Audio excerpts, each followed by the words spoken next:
क्या ये जो मैं पीडीएफ से आप लोगों को बता रहा हूँ ये क्लियर हो रहा है या ड्रॉ करके मैं बताऊँ व्हाइट बोर्ड में?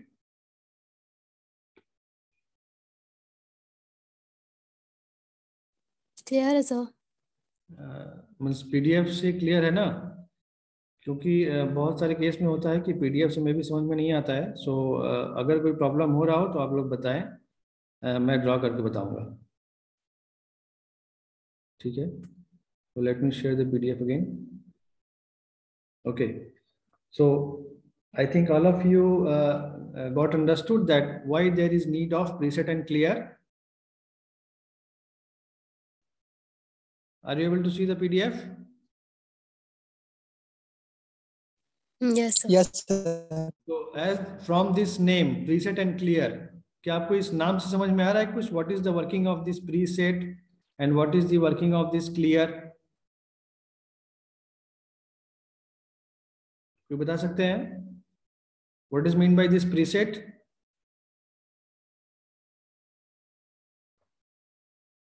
प्रीसेट का मतलब क्या है? जो पहले से सेट हो जाए। हाँ बिल्कुल बिल्कुल, प्रीसेट मतलब पहले से सेट हो जाए, प्रीसेट।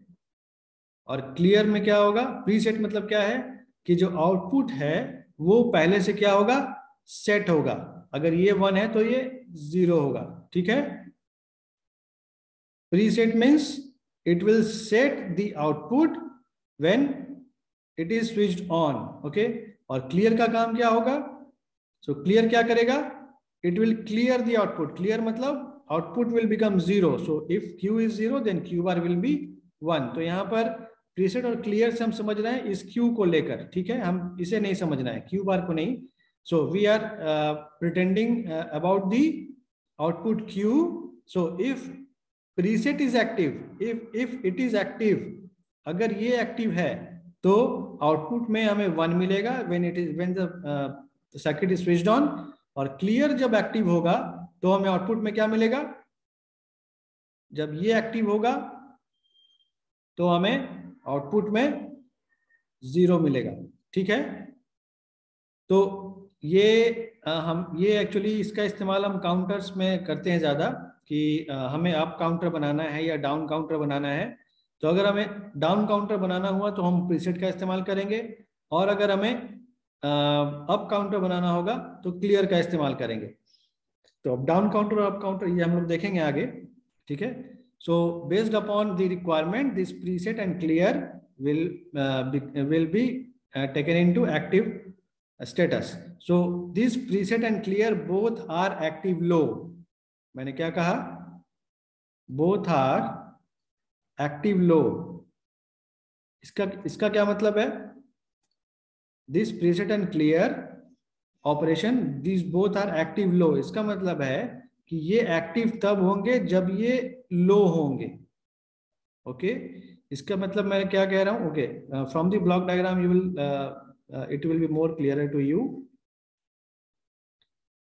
ओके, सो हियर आप देख पा रहे होगे कि प्रीसेट के साथ देख पा रहे होगे एक बबल लगा हुआ है ना?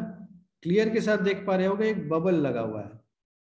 यहां पर इसका मतलब क्या है कि these are active when they are low. इसका मतलब क्या है कि ये आप यहाँ पर देखो, यहाँ पर इस ट्रूथ टेबल में यहाँ प्रीसेट है और यहाँ क्लियर है। यहाँ पर देख रहे हो this preset is 0, preset 0। Preset अगर एक्टिव है तो हमें क्या मिलेगा? आउटपुट क्या मिलेगा? अगर प्रीसेट एक्टिव है, मैंने पहले ही कहा अगर प्रीसेट एक्टिव है तो हमें आउटपुट में हाई मिलेगा, और अगर क्लियर एक्टिव है तो हमें आउटपुट में लो मिलेगा। अब मैंने क्या कहा एक चीज और, कि preset and clear both are active low. तो जब ये लो होंगे तब ये एक्टिव होंगे।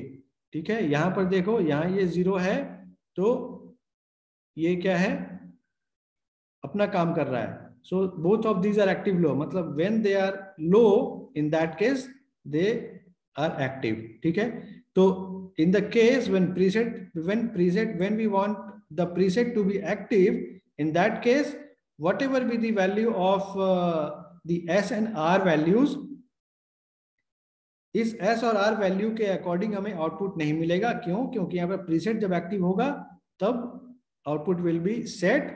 एस और आर का कुछ भी वैल्यू हो, don't care about the S and R value. In the same way when clear is active, whatever be the values of S and R, the output will reset. Sorry, output will be reset. Reset means, so it is set, here it is reset. Reset means 0. जब भी मैं reset बोलूंगा तो आप लोग समझोगे कि वो वैल्यू 0 हो गया है, ठीक है। और set means the value will be 1. Okay, so preset और क्लियर कहने का क्या मतलब है कि द आउटपुट विल सेट और reset based upon the requirement. तो यहाँ पर वही बताया गया है, ठीक है, आप इसे पढ़कर देख सकते हो। नाउ अभी जो मैंने पहले कहा कि जो लिमिटेशन हमें एसआर फ्लिप फ्लॉप में मिल रही थी, एसआर फ्लिप फ्लॉप में लिमिटेशन क्या मिल रहा था कि the case when S and R both are low, here you can see, sorry, in the case when both S and R are high, S and R both are high, in that case हमें क्या मिला? हमें output में एक ऐसा condition मिला जिसमें कि दोनों ही वैल्यूज क्या हो रहे थे? सेम वैल्यूज आ रहे थे। So this is the forbidden case. Okay, so to get rid of this case, we or the designer has got one another connection which is shown here. So मैंने जो पहले आप लोगों को बताया कि ये जो आउटपुट है Q, this Q output is taken as one of the input. Okay, so आप यहाँ पर देख रहे हो कि ये सेम ही है। इसे या तो यहाँ से लाकर ऐसे ड्रॉ करें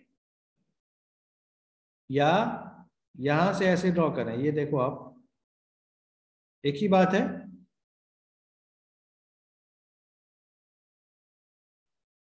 तो क्या ये दोनों ही लाइन सेम है या अलग अलग है?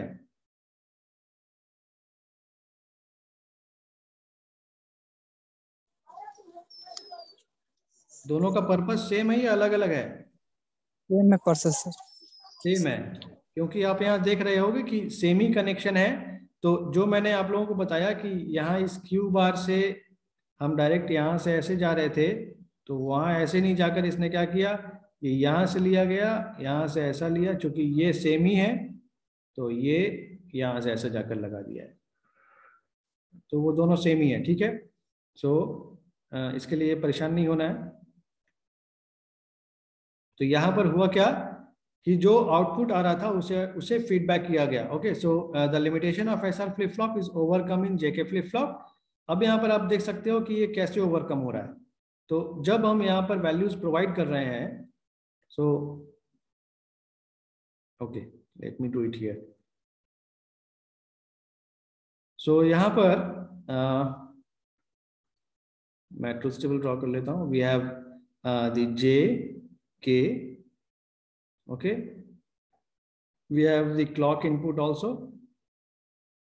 अभी यहाँ पर आप क्या देख पा रहे होगे, R बार और S बार लिखा हुआ है, ठीक है, R बार और S बार लिखा हुआ है। सो यहाँ पर हम कुछ नहीं लिखकर आगे बढ़ रहे हैं, या चलो लिख लेते हैं R बार और S बार का वैल्यूज यहाँ लिख लेते हैं। अब हम देखें कि यहाँ पर हमें आउटपुट क्या मिल रहा है, which is Qn+1, the next state। Next state हमें क्या मिलता है हम वो देखें। तो पहला जो केस है जहां पर अगर क्लॉक को अगर 0 रखें तो we will have the same situation as we have seen in the last portion, that when clock is 0 तो इन दोनों ही गेट G3 और G4 का वैल्यूज 1 1 आएगा। और इस केस में हम देख चुके हैं कि there is no change। So for the case when clock is 0, no need of applying this J and K। So whatever be the value of J and K, JK का कोई भी वैल्यूज हो कोई फर्क नहीं पड़ता है। R बार और S बार का जो वैल्यू है वो क्या आएगा, 1 1 ही आएगा इस केस में। और इस केस में हमें जो नेक्स्ट स्टेट मिलता है that will be equal to present state which is Qn। Okay, now the next part will be clock will be high. तो अभी के जो नेक्स्ट कॉम्बिनेशंस होंगे उसमें क्लॉक का वैल्यू हाई ही रहेगा, और पहला जो हम केस ले रहे हैं when j and k both are 0 0, so जब हम j और k दोनों ही 0 0 लें, इन दैट केस हमें क्या मिलेगा, r बार और s बार का वैल्यू 1 1 ही मिलेगा। क्या मिलेगा या नहीं मिलेगा? जब j और k यानी गेट 3 और गेट 4 पे दोनों ही इनपुट अगर 0 0 हो, इन दैट केस r बार और s बार का वैल्यूज क्या मिलेगा, 1 1 मिलेगा या नहीं मिलेगा? यस सर, मिलेगा। ओके, सो अगर r बार और s बार का वैल्यू 1 1 मिलेगा तो नेक्स्ट स्टेट किसके बराबर होगा?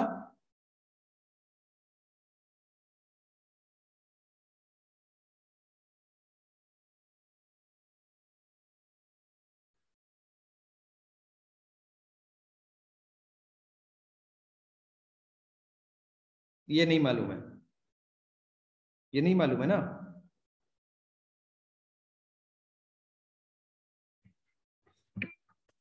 अरे नहीं मालूम है तो बोलो नहीं मालूम है, ये सभी को मालूम है या कुछ क्लियर नहीं हो पा रहा है, मालूम है या नहीं मालूम है, डाउट है?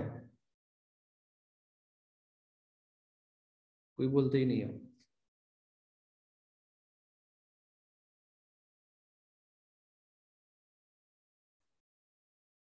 डॉक्टर खुद ही समझ जाए भाई, डॉक्टर खुद ही समझ जाए कि क्या प्रॉब्लम है। हाँ,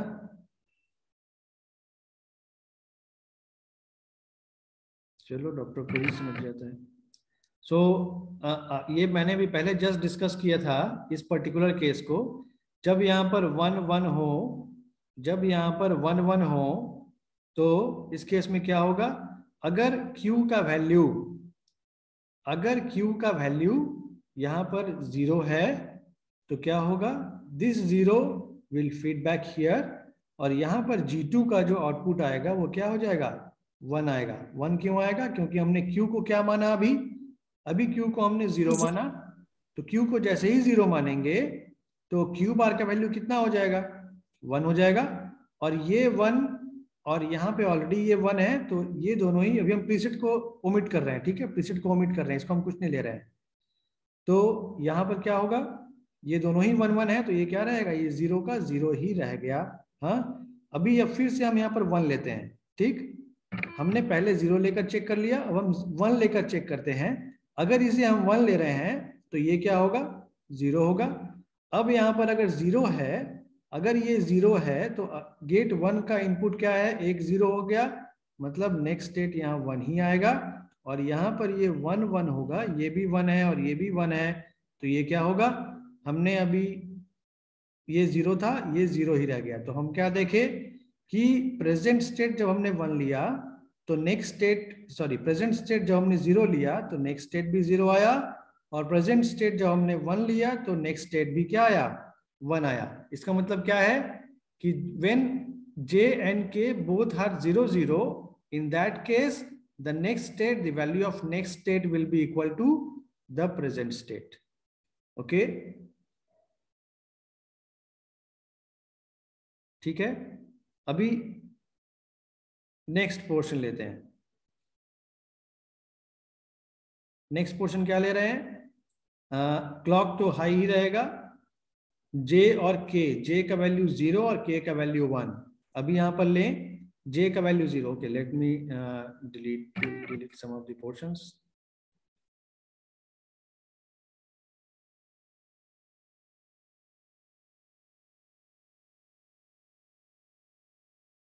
ओके,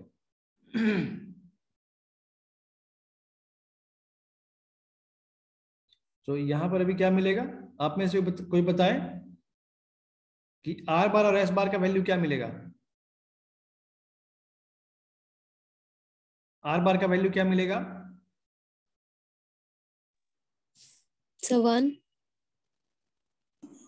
1 मिलेगा, और S बार का वैल्यू 0 0। ठीक है, तो हम लोग अभी ऑलरेडी देख चुके हैं कि R यानी कि ये 1 है और ये 0 है, तो इस पर्टिकुलर केस के लिए हमने ऑलरेडी लैच हमने देख चुका है। ठीक है, तो यहाँ पर क्या होगा, या फिर से हम चेक कर लें यहाँ पर आप लोगों के समझने के लिए। यहाँ ये 0 है, अगर ये 0 है तो G2 का वैल्यू क्या हो जाएगा? G2 का वैल्यू 1 होगा, है ना। और ये 1 1 है, ये ऑलरेडी 1 था, ये 1 है, तो 1 1 ये क्या हो जाएगा? 0। इसका मतलब क्या है कि जब J 0 हो और K 1 हो तो हमें Q जो मिलेगा वो क्या मिलेगा? 0 ही मिलेगा, ठीक है। जब J का वैल्यू 0 हो और K का वैल्यू 1 हो तो हमें नेक्स्ट स्टेट जो मिलेगा वो 0 मिलेगा। अब नेक्स्ट आते हैं अगले पड़ाव पर। So again clock is high, अभी J का वैल्यू 1 रखते हैं और K का वैल्यू 0 रखते हैं। तो जैसे ही J का वैल्यू 1 और K का वैल्यू 0 रखेंगे तो हमें क्या आउटपुट मिलता है वो बताएं आप लोग। R बार और S बार का वैल्यू क्या मिलेगा? सर R बार 0। R बार का वैल्यू 0 मिलेगा, क्यों? क्योंकि J का वैल्यू 1 है और क्लॉक भी 1 है, तो 1 1 मीन्स यहाँ 0 मिलेगा। और यहाँ पर K का वैल्यू हमने यहाँ पर 0 रखा है, सो 1 मिलेगा, ठीक है। अब यहाँ पर R बार का वैल्यू जैसे ही 0 होगा, Q का वैल्यू क्या हो जाएगा? 1 हो जाएगा। और ये 1 अगर फीडबैक करें तो वी विल हैव 1 1 एज 0। मतलब क्या है? ओके, S बार का वैल्यू हमें 1 मिला था, तो यहाँ पर इस बार हमें क्या मिलेगा? ये क्या मिल रहा है हमें? Q का वैल्यू 1 मिल रहा है। तो इसका मतलब क्या है कि जब J और K का वैल्यू, J का वैल्यू 1 होगा और K का वैल्यू 0 हो, इन दैट केस जो नेक्स्ट स्टेट हमें मिलेगा वो 1 मिलेगा, ठीक है। अब हम नेक्स्ट आते हैं। व्हेन क्लॉक इज 1, अभी J और K दोनों का ही वैल्यू 1 1 रखें। Okay, let me clear this.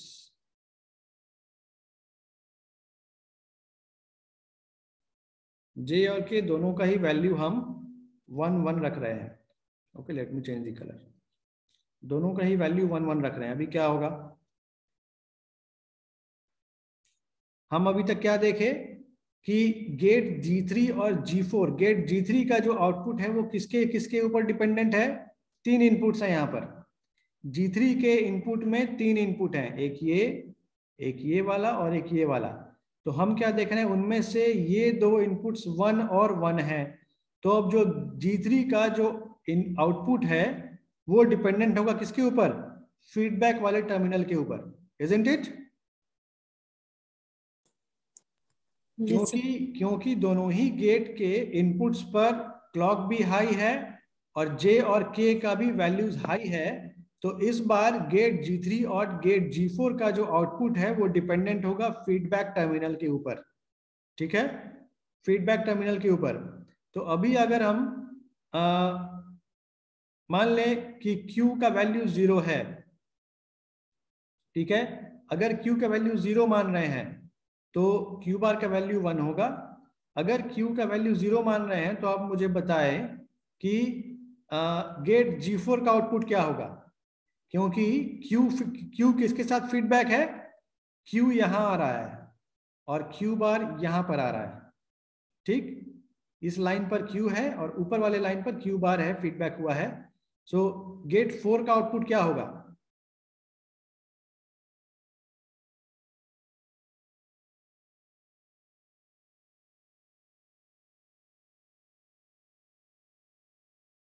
Gate 4 का आउटपुट क्या होगा?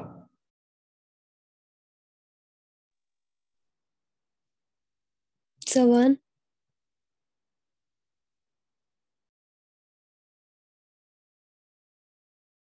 Wait for a minute. Okay, गेट 4 का आउटपुट देखना है, क्योंकि ऑलरेडी हमने क्या माना है? अभी हमने भी अज्यूम किया है कि Q का वैल्यू 0 है। अगर Q का वैल्यू 0 है तो ये 0 वैल्यू यहां से फीडबैक होगा इस साइड, इधर, है ना। ये फीडबैक होकर यहां आएगा, ओके, मींस यहां आएगा। तो जब यहाँ फीडबैक होगा ये क्या वैल्यू होगा? 0 फीडबैक होगा। तो जैसे ही गेट 4 का एक इनपुट 0 होगा ये वैल्यू 1 हो जाएगा, मतलब S बार का वैल्यू 1 हो जाएगा। सो S बार 1 होगा तो हमें यहाँ पर क्या मिल रहा है?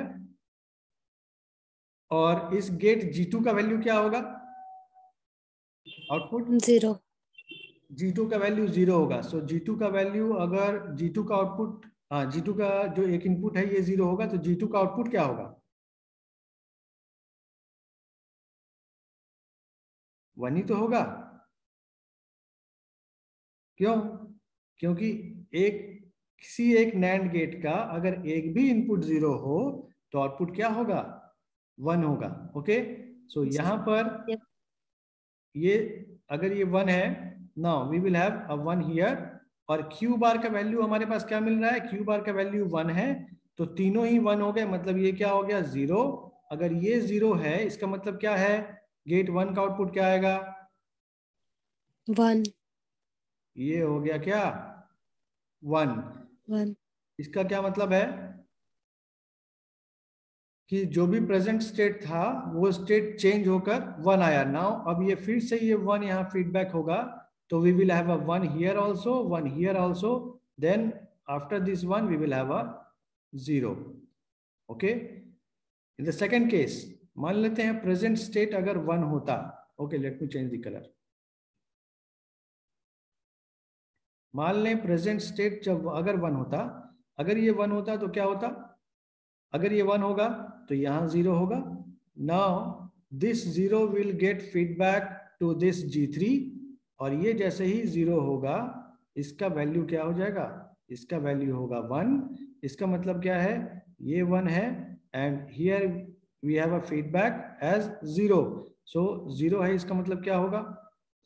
We will have a 0 here and we will have a, यहाँ पर 0 इनपुट हुआ, so we will have a 1 here. इसके अलावा नेक्स्ट वाले गेट के लिए देखें,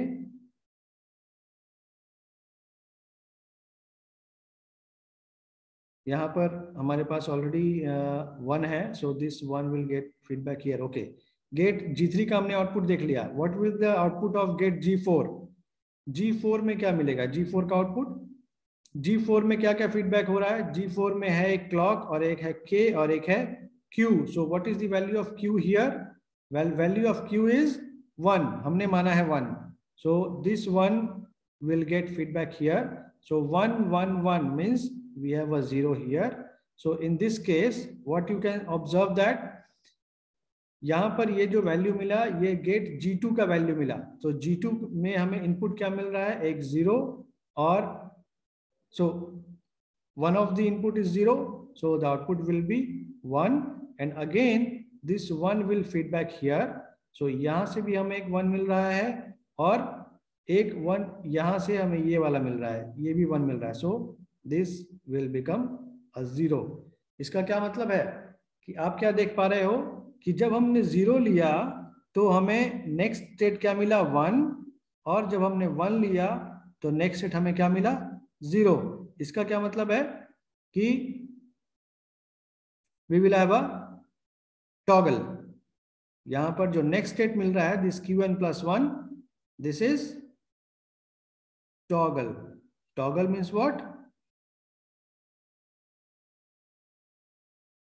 या हम इसे कह लें क्या? ओके,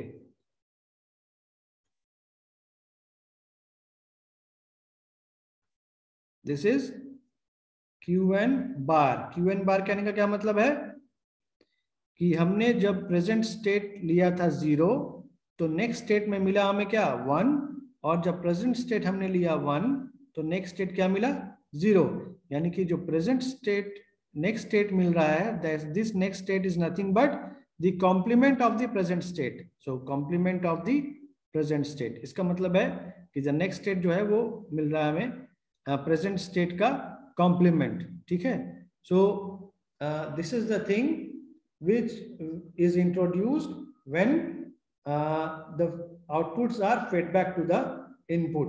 ठीक है, सो इसके इसी प्रॉपर्टी के कारण इसे टॉगल फ्लिप फ्लॉप भी कहते हैं। क्यों? क्योंकि जो आउटपुट है वो इनपुट का कॉम्प्लीमेंट मिलता है, मींस इनपुट का नहीं, सॉरी, प्रेजेंट स्टेट का कॉम्प्लीमेंट मिलता है next state. Okay, so in this way you can see the truth table which is given over here.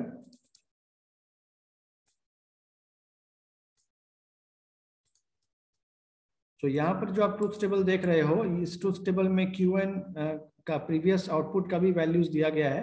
So okay, I am deleting this one, whatever we I have done. Okay, so आप यहाँ पर देख सकते हो अब from this truth table that when J and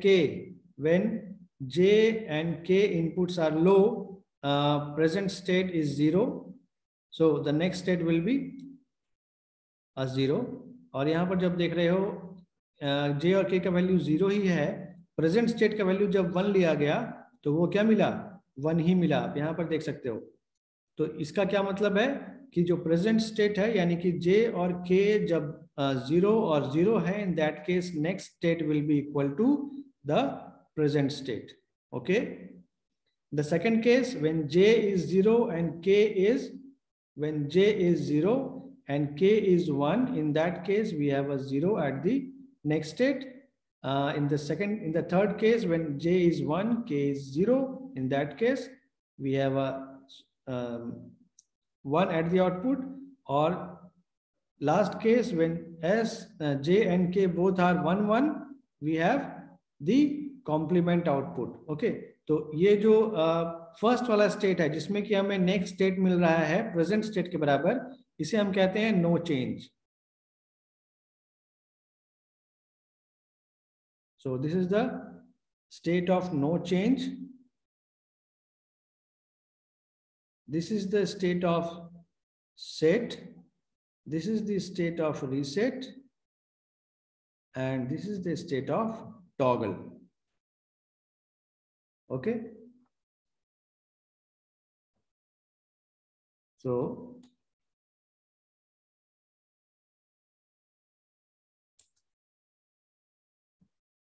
this is all about the JK flip flop. अभी यहाँ पर JK flip flop में भी एक सिचुएशन आती है कब, जब क्लॉक इनपुट चेंज होता है. ओके, सो यहाँ पर भी एक डिमेरिट है, या फिर हम क्या कह लें कि ऑलरेडी हमने क्या देखा था, क्लॉक क्या है. ओके, सो ओके, हमने क्या देखा, क्लॉक यही है, it is the clock period. So जो भी क्लॉक है, this clock is a train of pulses, और ये जो ट्रेन ऑफ पल्स है इसमें क्लॉक पीरियड कुछ होगा. मान लें कि ये जो क्लॉक पीरियड है एक क्लॉक पीरियड t के बराबर है. ठीक है, so within this clock period, अभी within this clock period जबकि क्लॉक का जो स्टेट है वो हाई ही है, based upon that this state will changing. This state मतलब जो टॉगलिंग आप देख रहे हो, मतलब for a particular input, this output going on changing. मतलब क्या है कि एक ही क्लॉक पल्स के अंदर ये जो आउटपुट है हर एक बार चेंज करता है. Okay, so let us see here.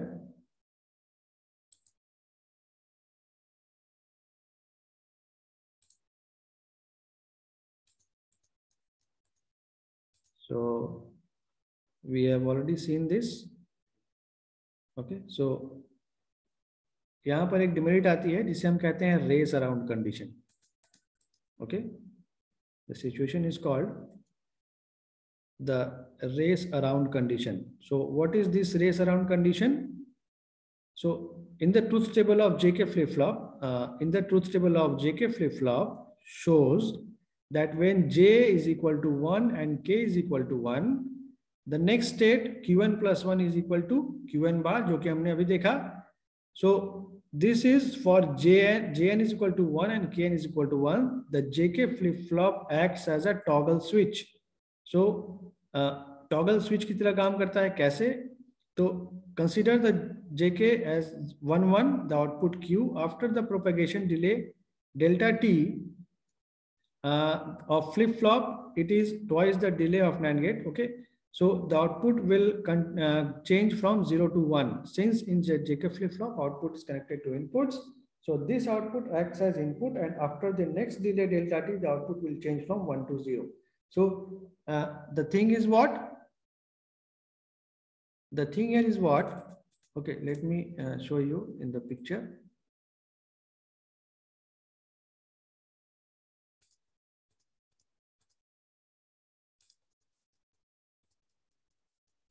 Okay, so यहाँ पर आप क्या देख पा रहे हो कि यहाँ पर 2 स्टेज में नैंड गेट लगा हुआ है। इस पर्टिकुलर पिक्चर में आप क्या देख रहे हो, तो first stage is this one and the second stage is this one. तो ये जो पूरा एक सर्किट है, इस पूरे सर्किट में 2 स्टेज में गेट्स लगे हुए हैं, ठीक है। तो और हर एक सर्किट का क्या होता है, for each and every circuit there is a propagation delay.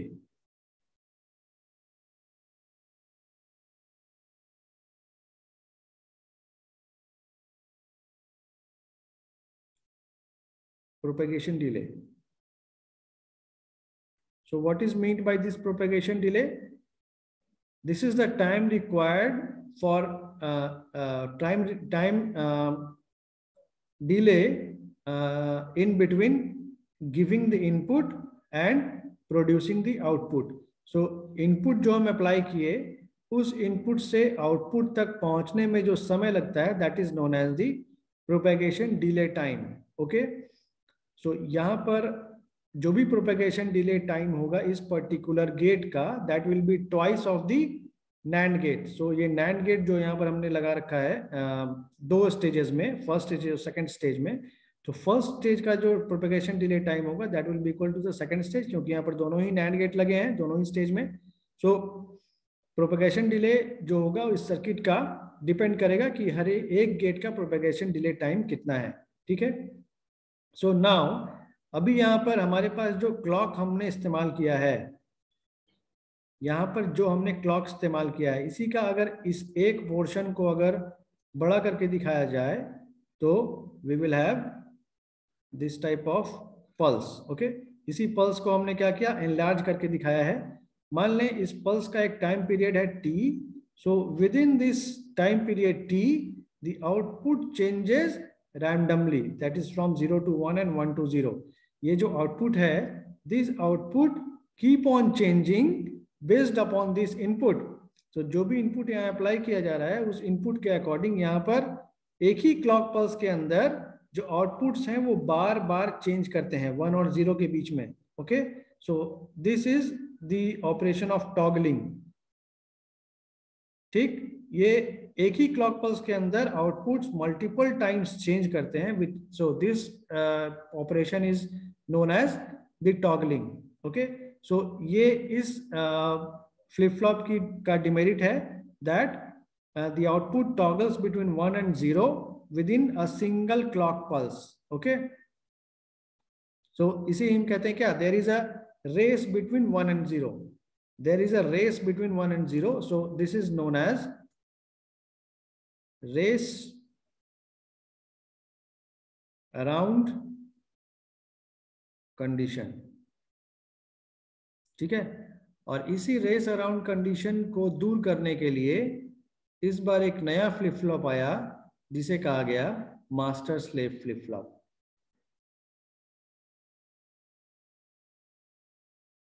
Master slave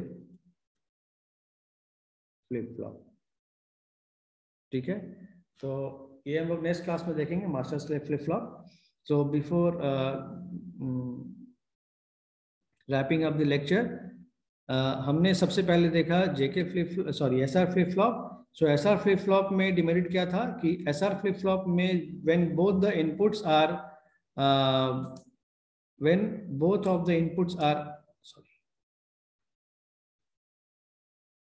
in the case of JK SR flip flop हमने क्या देखा कि जब एस और आर दोनों ही इनपुट हाई होते हैं, in that case we will have a forbidden state। okay, so this is the limitation of SR flip flop। और इस लिमिटेशन को दूर करने के लिए आउटपुट्स को फीडबैक किया गया, बट जब आउटपुट को फीडबैक किया गया that is known as the JK flip flop.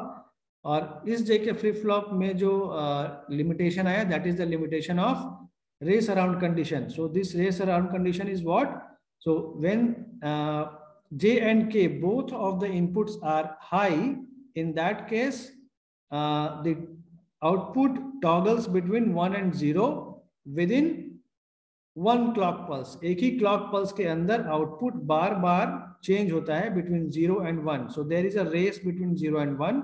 So this is known as the race around condition. So to get rid of this race around condition, the next flip flop was came into picture, which is known as the master slave flip flop. Okay, so we will see this flip flop in the next class. So maybe मैं expect करता हूँ कि आप लोगों को अभी भी doubt होगा, क्योंकि ये जो पोर्शन है थोड़ा सा 1 और 0 में खिचड़ी पक जाती है, तो इसीलिए थोड़ा सा दिक्कत होता है. आप लोग जब इसे 1-2 बार पढ़ोगे तो ये क्लियर हो जाएगा, इसमें कोई ज़्यादा बड़ी बात नहीं है. लेकिन हाँ, अभी जब मैं बता रहा हूँ तो आप लोगों को लग रहा होगा कि बहुत इसमें 0-1 का बहुत ज़्यादा खिचड़ी पक रहा है. सो अभी भी अगर किन्हीं को डाउट होगा तो अभी आप पूछ सकते हो, otherwise okay, only 9 students are there.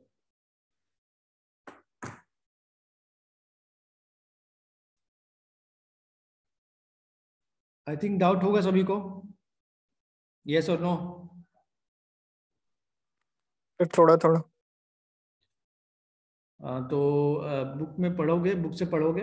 इसी बुक, मैंने जो आप लोगों को बुक दिया उसी का ये सॉफ्ट कॉपी है, कराटे का ही. तो बुक देखो और थोड़ा सा प्रैक्टिस करो, it will be more clearer. क्योंकि क्वेश्चन डायरेक्ट आता है, that explain SR flip flop और JK flip flop, what is the limitation of SR flip flop, what is race around condition. ये सारे क्वेश्चंस आते हैं यूनिवर्सिटी एग्जाम में. Okay, और ये बेसिक्स है आपका, आपके काउंटर डिजाइन का, सिंक्रोनस सर्किट्स का. ओके, सो आप लोगों को यहाँ पर ये चीज़ क्लियर करनी होगी. और जो ट्रूथ टेबल है आप लोगों को ये याद होना चाहिए, मतलब धीरे धीरे याद हो जाता है प्रैक्टिस करते करते, कि कौन सा कंडीशन को सेट कंडीशन बोलते हैं, कौन से कंडीशन को रिसेट कंडीशन बोलते हैं.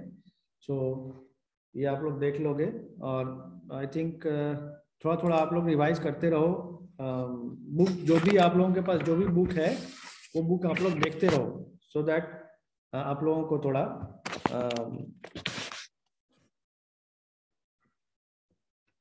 समझ में आए और अच्छी तरह समझ में आए. ठीक है, सो अगर कोई क्वेश्चन हो तो पूछ सकते हो अभी. Any question? No sir. No sir. चलो ठीक है, तो नेक्स्ट क्लास में फिर से मिलते हैं. और जो इसमें लैब वाला पोर्शन रह गया वो क्लास में, आई थिंक इसमें कुछ है नहीं. ये थियोरेटिकल पार्ट अगर आपको थोड़ा भी समझ में आ रहा है तो आप उसे आसानी परफॉर्म कर सकते हो, वहाँ पर तो कुछ है नहीं ज़्यादा. तो उसे कल क्लास में मैं डिस्कस करूँगा, या नेक्स्ट क्लास में जब भी होगा. कल तो नहीं है, नेक्स्ट क्लास में वो स्लैब, ये स्लैब वाले पोर्शन को हम नेक्स्ट क्लास में कवर कर लेंगे. ठीक है, okay then, thank you. Sir. Thank you sir. Thank you sir.